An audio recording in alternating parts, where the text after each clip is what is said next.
ವಸಿ ಸುಮ್ಕೇರಿ ಬಾಬಾ, ಅದ್ಯಾಕೆ ಅಂಗಡಿಯ ತಗೊಳಕ್ಕೆ? ಯಾಕೆ ನಂದೋರೆ ಚುಚ್ಚುಮತ್ ಕೊಡಕ್ ಬಂದಾಗೆಲ್ಲ ಬೇಡ ಬೇಡ ಅಂತೀರ? ಬಿರ್ನೆ ಹುಷಾರಾಗಕ್ಕೆ ನಿಮ್ಗೆ ಆಸೆ ಇಲ್ವಾ? ರಾಮೇಗೌಡ ಹಸಿ ಕೈ ಹಿಡ್ಕೊ.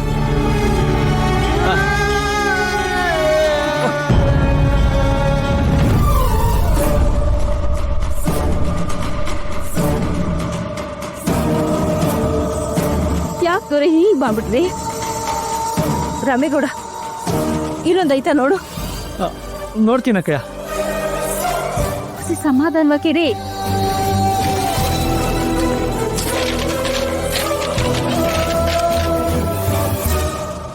ಇಲ್ಲ ಕಣಕ್ಕಯ್ಯ, ನೀವು ಹೀಗೆ ಮಾಡಿದ್ರೆ ಹುಷಾರಾಗದ ಹೆಂಗೆ ನಂದೋರೆ?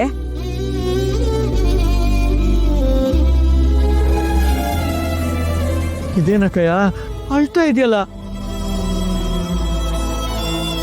ಸಾನೆ ದುಃಖ ಆಯ್ತದೆ ಕಣ್ಲ. ಯಾಕಕ್ಕಯ್ಯ? ದಿನ ಬೆಳಗಾದ್ರೆ ಮೊದಲು ಕುಂಕುಮ ಇಡೋದು ನನ್ನ ತಾಳಿಗೆ.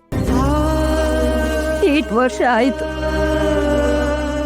ನನ್ನ ದೊರೆ ಬೇಗ ಸರಿ ಹೋಗ್ಲಿ ಅಂತ ದೇವ್ರ ಹತ್ರ ಬೇಡ್ಕೋತಾವಿನಿ. ಆದ್ರೆ ನನಗದನ್ನ ನೋಡೋ ಭಾಗ್ಯನೇ ಇಲ್ದಂಗ ಆಗೋಯ್ತಲ್ಲ. ಹೋಗ್ಲಿ ಬಿಡಕ್ಕಯ್ಯ, ಬ್ಯಾಸರ ಮಾಡ್ಕೋಬೇಡ.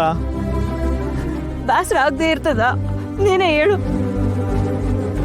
ಎಲ್ರಂಗ್ ನಂದೋರೆ ಬಿಳಿ ಪಂಚೆ ಸಲ್ಯ ಹಾಕೊಂಡು ಕುರ್ಚಿ ಮೇಲೆ ಕಾಲ್ ಹಾಕೊಂಡು ಕೂತ್ಕೊಂಡ್ರೆ ನೋಡಕ್ಕೆ ಏಟ್ ಚಂದಕ್ಕಿರ್ತದೆ. ನಂಬ್ಕೋಬೇಡ ಅಕ್ಕಯ್ಯ, ಆ ದಿನ ಬಂದೇ ಬರ್ತದೆ. ಬುದ್ಧಿ ಇಲ್ವಾ ನಿಮಗೆ? ಯಾಕ್ಲ ನನ್ ದೊರೆ ಮೇಲೆ ಕೈ ಮಾಡಕ್ ಹೋಯ್ತೀಯಾ? ಕಣಕ್ಕಯ್ಯ, ನಂಬಿಕೆ ಇರು. ನೋಡು, ಅವ್ರು 1000 ತಪ್ಪು ಮಾಡ್ಲಿ, ಅವರು ನನ್ನ ಪಾಲಿನ ತ್ಯಾವ್ರು.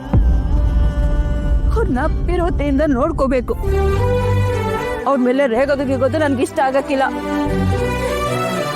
ಈಗ ಚುಚ್ಚುಮದ್ದು ಹೊಡೆದೋಯ್ತಲ್ಲ ಅಕ್ಕಯ್ಯ, ಏನ್ ಮಾಡೋದು? ಪ್ಯಾಟೆಗೆ ಹೋಗಿ ತರಬೇಕು. ಈಗ ಆ ಕಾವ್ಯನ ವಿಚಾರಕ್ಕೆ ನ್ಯಾಯ ಪಂಚಾಯಿತಿ ಮಾಡಕ್ ನಾನು ಹೋಗ್ಬೇಕು ಕಣ್ಲ. ಟೈಮ್ ಇಲ್ಲ. ಒಂದ್ ಕೆಲ್ಸ ಮಾಡು, ಮಾತ್ರೆಗಳವಲ್ಲ ಅದನ್ನೇ ಕೊಟ್ಬಿಡು.